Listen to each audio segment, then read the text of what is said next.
Hello, Assalamualaikum warahmatullahi wabarakatuh. This is Anwar S. Sago Jr., student nurse from Manila State University College of Health Sciences. So now I'll be performing inserting nasogastric tube. So what is nasogastric tube? Nasogastric tube placed into a stomach allows for access to inside of the stomach. Sometimes the tube is passed into the small intestine to allow internal feeding. So the purpose of this is carries food and medicine to the stomach through the nose. Okay, first procedure, check doctor's orders to prevent any medical error. Then explain the procedure to the patient. Hello, Mr. Dr. Ramos. So I'll be performing this in order for you to eat and of course drink. Okay, wash hands with don gloves, clean gloves, assuming that they will be performed. Hand hygiene, and of course, have already done gloves. Then place the patient in a semi-forward position. Provide privacy to the patient for patient comfort. Okay. Place a towel across the patient's chest to keep it clean. After, assess the client's nares to check for any obvious nose destruction. After that, apply clean gloves. Then ask the client for hyperextended head and using a flashlight, observe the intactness of the tissues of the nostrils, including any irritations and obstruction. Examine the nares for any obstruction or any deformities by asking the client to breathe through a nostril while concluding. Select the nostril that has the greater airflow. Okay, so let's flashlight.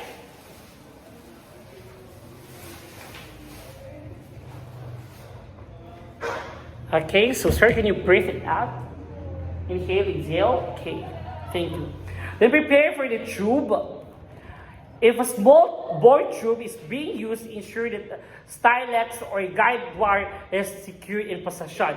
If large bore tube is used, place the tube in a basin or of warm water while preparing the client. Determine how far inserted the tube. Use the tube to mark off the distance from the tip of the client. Client's nose to the tip of the earlobe, and then from the tip of the earlobe to the tip of the xiphoid. Side forward. Here. Do you feel comfortable? Okay. Next one.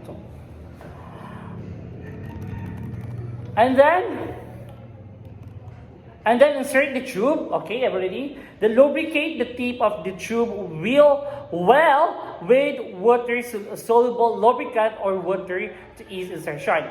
Insert the tube with its natural curve down into the selected nostril. Ask the client to hyperextend the neck and gently advance the tube toward the nasopharynx. Okay, so, sir, okay. Sir, pwede po bang extend siya? Okay, thank you. I hope you feel comfortable. Then after that, direct the tube along the floor of the nostril and toward the mid-lane. Slide the pressure in twisting the motion, or sometimes required to pass the tube into the nasopharynx. And then, some clients' eyes may water at the same point. If the tube meets the resistance, withdraw it. Relubricate it and insert it in other nostril. Once the tube reaches the oropharynx, okay, so let's put a lubricant.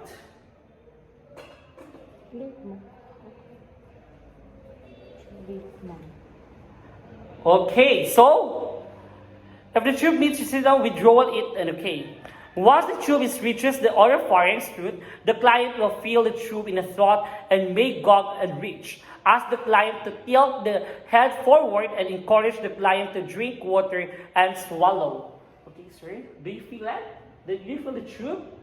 Okay, thank you. Okay, drink water. Okay, para po madali natin may baba yung tube. Thank you so much.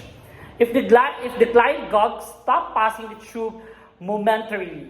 Have the client rest, take a few breaths, and take sips of the water to calm the gag reflex. And cooperation with the client, pass the tube to 5 to 10 centimeter then within to swallow until the indicated length is inserted. And then after that, if the client continues the gulp and the tube does not advance with each swallow, withdraw it slightly and insert the throat by looking through the mouth. If a CO2 detector is used after the tube has been advanced approximately 30 centimeters in 12 inches, draw it through a detector. Okay, so assuming that we have detectors, any change in the color of the detector indicates the placement of the tube in the respiratory tract. Immediately withdraw the tube and resistance. So assuming that here in our detector, there is no changes in color. Though a certain correct placement of the tube, Nagus data tube are radio packed and the position can confirm by X-ray if SBFT is used. Leave the slilet of the guide wire and the place until correct position is verified by X-ray. There is only definitive method of verifying feeding tube tip placement in X-ray is not visible. At least two of the following methods should be used. Aspirate stomach contents and check the pH, which should be the acidic rationality testing. pH is a reliable way to determine location of feeding tube. Okay, aspirate can also be tested for belly room. Belly room levels in the lungs should be almost zero, while level of stomach approximately 1.5 mg. Historically, nurses place a stethoscope over the client's epigastrium and injected 10 to 30 ml of air into the tube while testing for a hosting sound. This method does not guarantee tube positioning. So secure the tube by tapping it to the bridge of the client nose. If the client is oily skin, wipe the nose first with alcohol to defeat the skin. Okay. Apply commercial saturation device.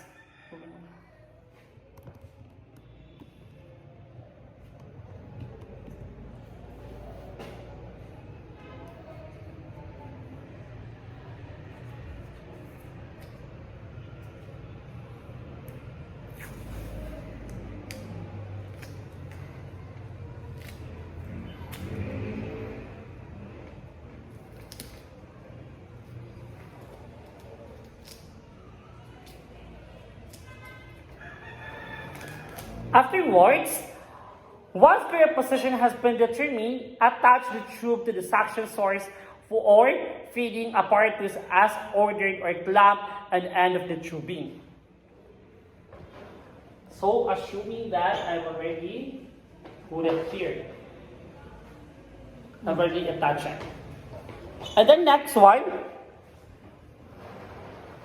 document relevant information, the insertion of the tube, the means by which correct placement was determined, and client responses or discomfort or abnormality. Establish a plan for providing daily diagnostic tube, and then if sanction is applied, ensure that the patency of both nasogastric and suction tube is maintained. Then of course, basically, the last one, document the type of tube inserted, date and time of tube insertion by type of suction used, color, and amount of gastric contents, and the client's tolerance of the procedure. So thank you so much.